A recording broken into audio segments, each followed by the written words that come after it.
Salut à tous, on se rejoint aujourd'hui pour une nouvelle vidéo avec aujourd'hui le Mi Band 7. Alors, Xiaomi Smart Band 7, le Mi c'est terminé.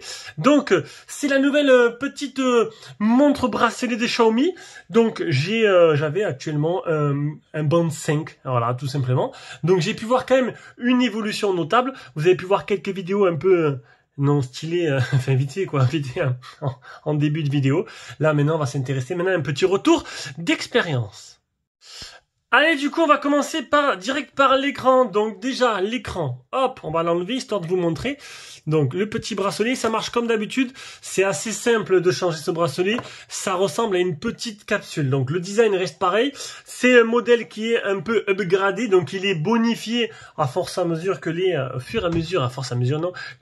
que les modèles s'enchaînent et que les nouvelles versions sortent. Là on a un écran de type AMOLED sur ce modèle là. Bon, le 6, je crois que je dis pas de bêtises, avait déjà un AMOLED, mais un écran plus grand. On passe de 1,56 à 1,62, donc ce qui est plutôt pas mal. Je vais peut-être le remettre dessus, ce sera peut-être plus simple à utiliser. Donc voilà, on gagne 25% de surface en plus, ce qui est plutôt bien. L'écran, la montre, le bracelet, l'écran est plus grand et je trouve qu'elle est plus agréable et du coup ça fait moins compressé. Surtout quand vous lisez vos messages, c'est plus lisible. Niveau définition, tu passes de 490 x 152 à un 490 x 192. Tu as un 326 points par pouce. Le seul truc, c'est qu'il n'y a pas de capteur de luminosité, comme pour les montres, qu'on peut avoir pour les montres. Donc du coup, en fait, il faudra manuellement modifier la luminosité de la montre. Bon là, il est à fond pour le biais de la vidéo. Sinon, je le baisse un peu plus parce que du coup, ça fait un peu fort, surtout le soir. Donc je le mets à peu près à 50% de luminosité et ça y va tout très bien toute la journée. D'ailleurs, niveau luminosité, on est passé de 450 nits à 500 nits. On a gagné 50 nits en luminosité. Donc c'est plutôt bien. Qu'est-ce qu'on peut avoir de plus? On peut avoir le Always On Display qui est apparu. Donc c'est comme pour les téléphones. Ça fait, tu vas dans les paramètres et tu l'actives. Et en gros, tu as un affichage permanent sur la montre. Bon, bien sûr, ça va te drainer l'autonomie de la batterie. Déjà qu'elle n'est pas exceptionnelle. Là, ça va encore utiliser encore plus. Justement, en parlant d'autonomie, et oui, cette montre qui était annoncée par Xiaomi sur 15 jours, je me suis dit c'est plutôt exceptionnel, alors que ma bande 5 me peut tenir à peu près 5 à 6 jours. La bande 6, pareil, à peu près une semaine, un peu moins. Pour elle, même si on est passé de 125 mAh à 180 mAh, on a quand même, on est quand même monté du coup en luminosité, on est monté aussi une taille d'écran, du coup ça utilise plus d'autonomie. Donc moi, personnellement, qu'est-ce que j'ai utilisé? J'ai utilisé les notifications. Aucun capteur n'est allumé, juste les notifs, 6 jours. Voilà, 6 jours, c'est loin des 15 jours annoncés, mais c'est quand même plutôt pas mal. Au niveau de l'interface, donc, rien n'a changé. Si tu slides vers le bas, tu as les notifications. Alors, vous vous doutez bien que je vais pas vous montrer mes messages. Donc, je vais slider vers le haut, j'aurai directement les menus de la montre. Alors là, il n'y a pas grand chose parce qu'en fait, j'ai épuré au maximum. Tout ce que je n'utilise pas, je l'ai enlevé. Donc, le compte à rebours, je l'ai laissé. trouver mon téléphone qui peut être très pratique si tu le perds, l'alarme, le chronomètre, la lampe poche. La lampe poche, c'est juste l'écran devient blanc. Après, tu as les paramètres, bien sûr. Alors, je vais pas vous faire les paramètres un par un comme les anciennes montres. J'essaie de faire des vidéos plus courtes pour ce genre de produit. D'en plus, j'aurai le minuteur. Et sinon, c'est tout. Tout le reste, les modes sport et tout, j'ai tout enlevé. Parce que, bien sûr, j'utilise pas, voilà, forcément la montre comme toi, derrière ta caméra, tu vas l'utiliser. Mais ne t'inquiète pas, il y a une application qu'on verra juste après où tu pourras rajouter tous les petits widgets que tu voudras. Mais voilà, c'est bien, c'est personnalisable et ça, c'est plutôt pas mal. Quand tu slides vers la gauche, tu auras météo. T'appuies dessus, tu pourras avoir un peu plus voilà, un peu plus de personnalisation. Ben, en gros, la météo de la semaine, quoi, avec la force du vent, etc. Les minimums. Les maximales, j'ai mis la lecture sur le côté gauche, aussi la lecture pour allumer la musique tout simplement ou l'appuyer sur pause, et c'est tout. Voilà. Et par contre, ce que je pourrais dire, le petit blême, c'est l'interface. On peut pas dire que niveau fluidité, ce soit exemplaire.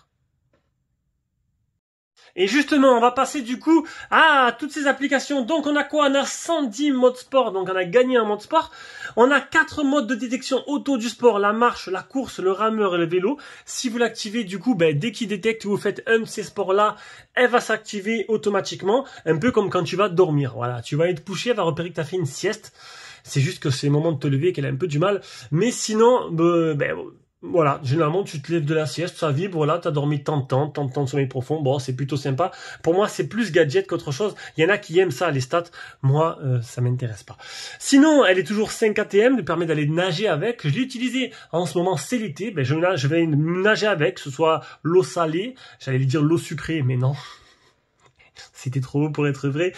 Sinon, au niveau des capteurs, tu as une fréquence cardiaque, tu as capteur de mouvement, tu as capteur de SPO2 et tu as bien sûr le suivi du sommeil. On passe à l'application qui est MiFitness ou Zepp Life, si vous préférez, c'est pareil. Voilà, vous pouvez utiliser MiFitness ou l'application Zepp. Alors, on a l'onglet santé, donc il va récapituler vos calories brûlées, le nombre de pas effectués, le nombre de fois où vous avez marché dans la journée, l'entraînement, le nombre de pas, les carolis, le poids, donc ça vous devez renseigner vous-même. La tension artérielle, je ne l'ai pas faite. Les entraînements, donc ça, si vous allez courir avec, voilà, il va récupérer, vous pouvez partir avec. Il n'y a pas de GPS intégré à la montre. Ce sera au bracelet, ce sera le GPS, tout simplement, de votre téléphone. Donc là, on arrive aux appareils. Donc moi, vous allez voir que j'ai plusieurs appareils. Donc j'ai le Mi Band 5 qui est encore là, en bas, et le Mi Band 7. Vous pouvez en utiliser qu'un seul. Le Mi Band 7, qu'est-ce qu'on peut faire avec? Donc, affichage de la bande. Là, c'est les petits cadrans. Donc, les cadrans locaux qui sont dans votre montre. Donc, là, il y en a plusieurs. Vous avez pu les voir dans la petite vidéo d'introduction. Mais vous avez énormément de cadrans différents. Alors, il n'y a pas que ça, en fait. Tu cliques dessus dans Nouveau et tu as les nouveaux. Voilà, tout simplement. Ensuite, qu'est-ce qu'on a? Donc les notifications d'application.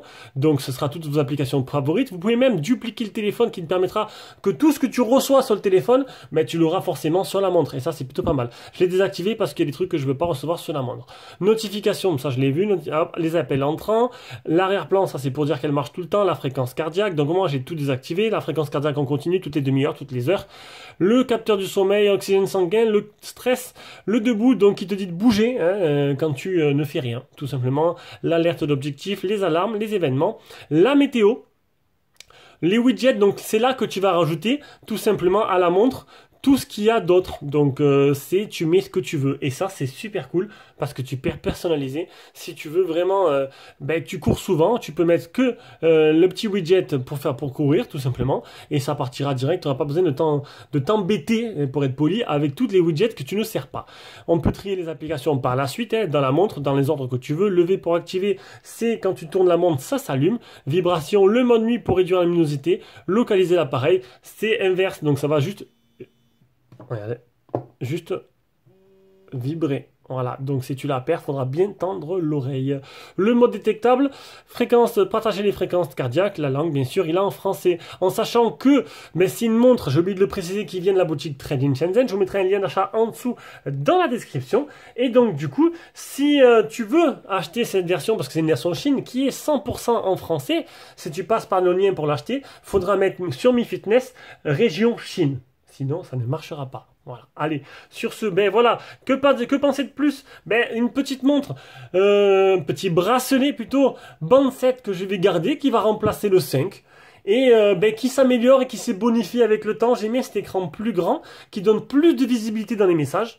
Et heureusement, je n'ai pas eu en direct, sinon j'aurais dû couper la vidéo. Sur ce, j'espère que cette vidéo vous a plu et je vous invite à vous abonner si vous n'êtes pas. Gros bisous, ciao ciao.